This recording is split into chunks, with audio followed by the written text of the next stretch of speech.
ডিমার্সের পক্ষ থেকে ছাত্রছাত্রীদের জন্য কম্বাইন্ডের একটি নতুন ফাউন্ডেশন ব্যাচ আমরা আনতে চলেছি 28 জুলাই সকাল 8:30 থেকে।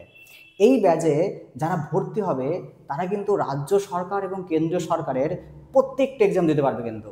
তো যারা বিশেষ করে ইচ্ছুক যে আমি রাজ্য সরকারের পরীক্ষা দেব তারাও এই ব্যাচে ভর্তি হতে পারবে, যারা মনে হচ্ছে আমি কেন্দ্র সরকারের পরীক্ষা দেব তারাও কিন্তু এখানে ভর্তি হতে পারবে। তো আমি দেখি যে আমরা কি কি ধরনের পরীক্ষা এই ব্যাচের মধ্যে কভার করব। দেখো আমরা এখানে বিশেষ করে কভার করব WBPSC এর WBCS, clerkship, miscellaneous, food exam, অর্থাৎ WBPSCর আন্ডারে যে সমস্ত এক্সাম হবে না কেন সমস্ত এক্সাম কিন্তু আমরা এখানে ক্লিয়ার করব। আবার দেখো WBP অর্থাৎ আমাদের পুলিশের যেমন exam, SI, constable, Kolkata police, সমস্ত পুলিশের এক্সাম কিন্তু আমরা কভার করব। আবার দেখো রেলের এক্সাম হয়, NTPC হয়, গ্রুপ ডি হয়, RPF হয়, LP হয়, টেকনিশিয়ান হয়। তাহলে রেলের যে কোনো এক্সাম আমরা পড়াশোনা করব না কেন এই একটা ব্যাচের মাধ্যমেই আমরা কভার করব কিন্তু। আবার দেখো অনেকে SSC, CGL, CHSL, MTS, phase, stenographer, তো এতগুলো এক্সাম আমরা কিন্তু SSCর আন্ডারে পাই, আরও পাই। তাহলে SSCর আন্ডারে যত ধরনের এক্সাম হবে আমরা এই ব্যাচের মধ্যে কভার করব। অর্থাৎ তুমি দেখো এই একটা ব্যাচে তুমি যদি ভর্তি হয়ে যাও তাহলে কিন্তু 12 মাস ধরে তুমি কি করে বলো তো যে কোনো এক্সামের জন্য তৈরি হতে থাকবে। যেমন এই প্রত্যেকটা এক্সাম WBCS হোক, WBP হোক, রেল হোক, SSCর হোক, আরও আদার্স যেগুলো এক্সাম হচ্ছে IB হোক, প্রত্যেকটা এক্সাম তোমার দিতে পারবে এখান থেকে। এবার দেখি যে আমরা এখানে কি ভাবে আমরা পড়াবো। দেখো আমরা যখন তোমরা 28 জানুয়ারি আসবে আমরা প্রথমেই একটা সিলেবাস সম্পর্কে আলোচনা করব যে কোন ধরনের পরীক্ষায় কোন কোন সাবজেক্টগুলো তোমাদের পড়তে হয়। অনেক সাবজেক্ট হয় একটা এক্সামে পড়তে হয়, একটা এক্সামে হয় না। যেমন ইংলিশ দেখবে রেলের এক্সামে পড়তে হয় না, আবার SSCর এক্সামে পড়তে হয়। তো আমরা আলোচনা করব কোন কোন সাবজেক্ট কোথায় লাগবে আমার, কোথায় লাগবে না, এবং আমরা ডিটেলসে কিন্তু আলোচনা করব 28 তারিখে।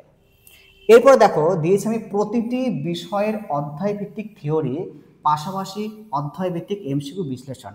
অর্থাৎ এখানে আমরা কি করব, ধরো তোমাকে কোনো একটা চ্যাপ্টার পড়াবো আমরা, ইতিহাস হোক, ভূগোল হোক, ফিজিক্স হোক, বায়োলজি হোক, পড়ানোর পর আমরা কি করব সেই বিষয় থেকে কি ধরনের MCQ তোমাদের পরীক্ষাতে এসছে বিগত বিভিন্ন পরীক্ষাতে, সেগুলি আমরা তোমাদের ক্লাসে প্রথমে অ্যানালাইসিস করাবো আগে, যে কোন কোন পরীক্ষায় এটা এসছে, কেন হয়, কিভাবে আসে, আমরা প্রত্যেকে পড়াবো।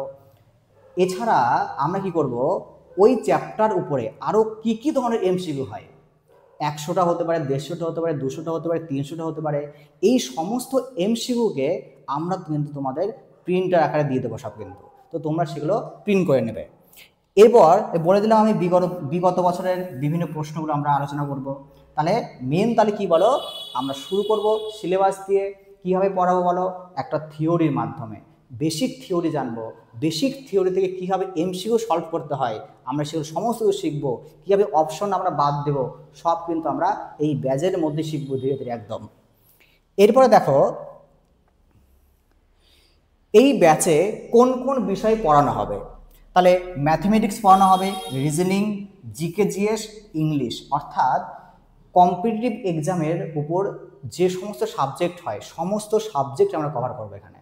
এবার আমরা ম্যাথের উপর যে একটা কথা বলি, দেখো ম্যাথের কিন্তু কোনো বই আমরা পড়াবো না।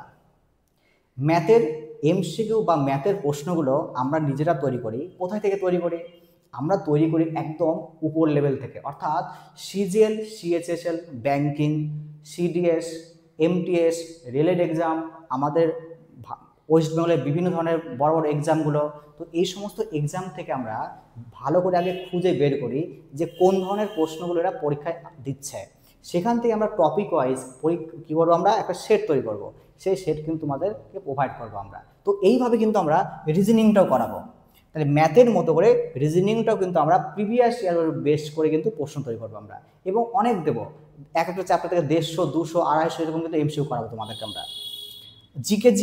জিকে জিএস সম্পর্কে আমরা তোমাদের 28 তারিখ সম্পূর্ণ ডিটেলস জানাবো, কতগুলো সাবজেক্ট হয়, কীভাবে পড়তে হবে, কোন জায়গায় পড়তে হবে না, আমরা প্রত্যেকটা পড়বো। ইংলিশ যদি দেখো ইংলিশও একই কেস, আমরা প্রথমে অধ্যায় ভিত্তিক ভালো করে পড়বো, তারপর ওই অধ্যায়ে কী কী ধরনের এমসিকিউ হয় আমরা এগুলো ডিটেলসে জানবো। ওকে, তাহলে আমাদের এটা সিলেবাস হলো। এবার দেখো, এই কম্বাইন্ড ব্যাচে ভর্তি হলে কিন্তু অনেকেই কিন্তু চাই আমি একটু এক্সট্রা পড়বো। কেউ ভাবে স্যার আমাকে রেলের জন্য পড়াচ্ছেন না কেন, কেউ ভাবে স্যার আমাকে এসএসসির জন্য পড়াচ্ছেন না কেন। তো এই জন্য কিন্তু আমি করেছি কি, যারা এসএসসি পড়বে মানে সিজিএল, সিএইচএসএল বা ফেজ বা স্টেনোগ্রাফার পড়বে, আমি কি করেছি এদের জন্য একটা স্পেশাল একটা আমি সময় রাখবো, 1 ঘন্টা বা 1.5 ঘন্টা বা 2 ঘন্টা। এই সময়টা কী করব, তাদের জন্য অ্যাডভান্স ইংলিশ, অর্থাৎ ইজি থেকে অ্যাডভান্স লেভেল ইংলিশের মধ্যে যে তোমার বিভিন্ন প্রিভিয়াস ইয়ার কোশ্চেনগুলো হয় বা কীভাবে প্রশ্ন এসএসসিরা করে বা সিজিএল বা সিএইচএসএলে পড়বে যে সমস্ত পরীক্ষা, তো কী কী ধরনের ইংলিশ হতে পারে, তো এই ধরনের ইংলিশ কিন্তু আমরা ওই একটা দিনে করব। শুধুমাত্র তারাই আসবে যারা এসএসসির জন্য খাটবে, ওটা এক্সট্রা ক্লাস পুরো। আবার দেখো একটা এক্সট্রা ক্লাস হলো ইংলিশ, আবার দেখো ম্যাথ ক্লাস থাকবে। দেখো ম্যাথের অ্যাডভান্স ম্যাথ আমাদের রাজ্যের বিশেষ করে লাগে না, কিন্তু কেন্দ্র সরকারের যদি আমার পরীক্ষা দিতে হয় অ্যাডভান্স ম্যাথ কিন্তু লাগবেই। তাহলে অ্যাডভান্স ম্যাথের দেখো অ্যালজেব্রা, জিওমেট্রি, ট্রিগোনোমেট্রি। তাহলে অ্যালজেব্রা, জিওমেট্রি, ট্রিগোনোমেট্রি তোমার কিন্তু পরীক্ষায় আসবেই কেন্দ্র সরকার পরীক্ষা দিতে গেলে। তাই তোমাকে কিন্তু এই ক্লাসটা আমরা অতিরিক্ত ক্লাস দিব, অর্থাৎ অতিরিক্ত একটা ক্লাস থাকবে। তার মানে দেখো তোমাদের নর্মালি 2 দিন করে ক্লাস হবেই, ওটা প্রত্যেকের ক্লাস। এর বাইরেও যারা যে যে ফিল্ডে পড়তে যায় তাদের জন্য একটা সময় নেওয়া হবে 1 ঘন্টা বা 1.5 ঘন্টা বা 2 ঘন্টা। এখানে কী করা হবে, যে বিশেষ চ্যাপ্টারগুলো বা বিশেষ বিষয়গুলো এগুলো কিন্তু ওই সময় মতো পাওয়ানো হবে। তো তোমরা যদি ভাবো যে জয়েন করবে, অবশ্যই জয়েন করতে পারো বা ভর্তি হতে পারো। আচ্ছা, এরপর দেখো রেলের আমি বলে দিলাম, দেখো রেলে, তাই রেলে দেখো একই কেস, তোমার অ্যাডভান্স ম্যাথ তোমার লাগবেই, প্রত্যেকের ক্ষেত্রে লাগবে।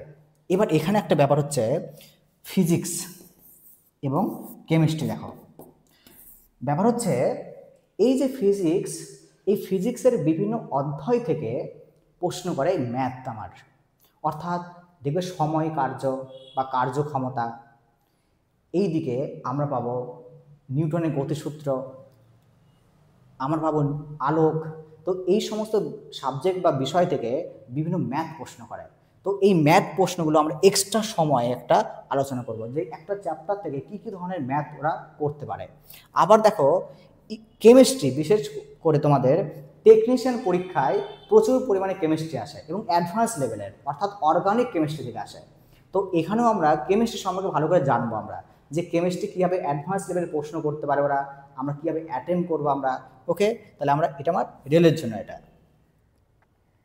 এবার দেখো ব্যাচটি শুরু হবে, ব্যাচটির জন্য যে টাকা লাগবে, দেখো কোনো রকম ভর্তির টাকা লাগবে না, অর্থাৎ আমাদের এখানে ভর্তি হতে হলে কোনো রকম আমাদের অ্যাডমিশন ফিস নেই, জিরো, একদম একদম শূন্য। শুধুমাত্র তোমাদের মান্থলি 800 টাকা করে পেমেন্ট করতে হবে। এইখানে অনেকেই আমাকে ফোন করে বলে যে স্যার আপনার অ্যাডমিশন ফিস কত। আমি আজকে বলে দিচ্ছি, আজকে আমার অ্যাডমিশন ফিস জিরো। আমি ভবিষ্যতেও একদম শূন্যতেই অ্যাডমিশন ফি রাখবো, একদম কোনো অ্যাডমিশন ফিস এখানে থাকবে না, পুরোপুরি জিরো থাকবে। কিন্তু শুধু মান্থলি এক্সাম, মান্থলি ফিসটা কিন্তু 800 টাকা করে থাকবে। এরপরে দেখো তাহলে ব্যাচটা কবে শুরু হবে, তাহলে 28 তারিখ, 28 তারিখ সকাল 8:30 থেকে শুরু হবে এই ব্যাচটি। তাহলে এই ব্যাচটি হবে বিশেষ করে 2 দিন করে ক্লাস হবে। তাহলে আমি বললাম না 2 দিনের পরেও কিন্তু এক্সট্রা ক্লাস থাকবে। 2 দিন হচ্ছে, 2 দিনের পরেও তোমাদের এক্সট্রা ক্লাস থাকবে, কোনো দিন 1 ঘন্টা, কোনো দিন 1.5 ঘন্টা, কোনো দিন 2 ঘন্টা, সেটা ডিপেন্ড করবে যে কবে কী ধরনের কী পড়ানো হবে।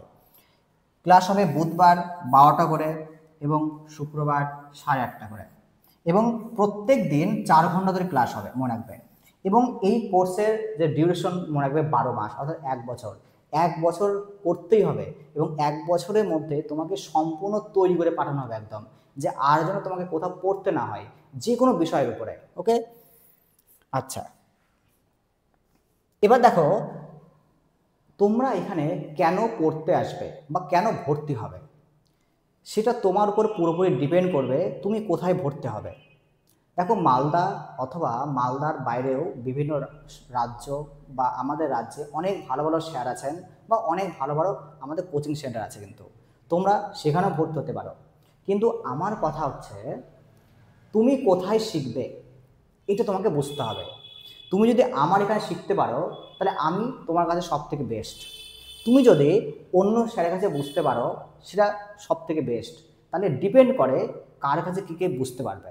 তো তোমরা 28 তারিখে আসো, যারা ভর্তি হতে চাও আসো, এসে ক্লাস করো 1-2 দিন, ক্লাস করে দেখো যে তোমার পছন্দ হয় কিনা, ভালো লাগে কিনা, তারপরে বাড়িতে ডিসাইড করো তোমার পড়া উচিত কিনা। বুঝে? ওকে, আচ্ছা, এবার একটা কথা দেখো, আমাদের এখানে যারা পড়তে আসে তাদের কিন্তু একটা বিষয়ের উপরও ডাউট রাখি না।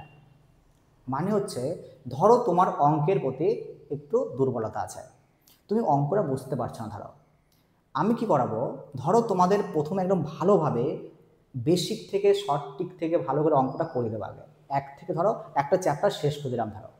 এরপরে ধরো তোমার খুবই ডাউট হলো যে স্যার এই অঙ্কগুলো আমার হচ্ছে না, একটু বুঝিয়ে দেন।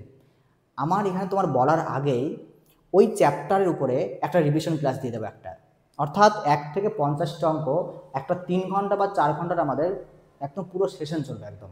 আমরা প্রত্যেকটা অঙ্ক আবার 1 থেকে ধরে ধরে ধরে ধরে ধরে ধরে অঙ্ক করে দেবো। তাহলে এখানে কিন্তু তোমার কোনো ডাউট থাকবে না। আবার ধরো কোনো বিষয়ে তোমার ডাউট ক্লিয়ার হচ্ছে না, তুমি এসে বলবে স্যার আমার এখানে ডাউট হচ্ছে, অবশ্যই তোমাকে কিন্তু সেখানে ভালোভাবে বুঝিয়ে দেওয়া হবে, প্রত্যেকটা স্যার কিন্তু তোমাদের বুঝিয়ে দেবে। ওকে, তাহলে আমাদের যোগাযোগ ও ঠিকানা দেখে নাও। তোমরা আরও কিছু জানতে চাইলে এই নাম্বারে ফোন করবে, অথবা কেউ যদি হোয়াটসঅ্যাপ করো এই নাম্বারে হোয়াটসঅ্যাপ করবে। এবং আমাদের ঠিকানা অনিক সংঘ, বিআরডিসি, লীলা ইংলিশ একাডেমির পাশে, রথবাড়ি, মালদাতে। তোমরা যদি কেউ চাও 28 তারিখে আসো, 28 তারিখে এসে ক্লাস করো। যদি মনে হয় যে আমার ভালো লাগছে তবেই তুমি ভর্তি হবে, যদি তোমার মনে হয় আমার ভালো লাগছে না তুমি অবশ্যই ভর্তি হবে না, এখানে আমার কোনো কিছুই বলার নেই। কিন্তু 28 তারিখে এসে যদি যাও ক্লাস করতে আসো।